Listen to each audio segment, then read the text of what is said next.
উফ, এতদিন পর বাবা শান্তি এলো। একটু বৃষ্টি তবে নামলো, তবে বৃষ্টিটা এখনই আসতে হলো, একটু পরে আসতে পারতো।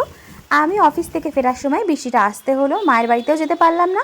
রাস্তায় দাঁড়িয়েছিলাম, আর দাঁড়িয়ে দাঁড়িয়ে খিদে পেয়ে গেল, সিঙ্গারা কিনে খেতে স্টার্ট করে দিলাম। সবাই হা হা করে তাকিয়ে রয়েছে, এই বৃষ্টিতে ভাবছে এর আবার খাওয়ার ইচ্ছা হয়। আমি বাবা চুপচাপ দাঁড়িয়ে থাকতে পারি না। আর এটা দেখতে পাচ্ছ, এই ধোকলাটা মায়ের জন্য কিনে নিয়ে যাচ্ছিলাম।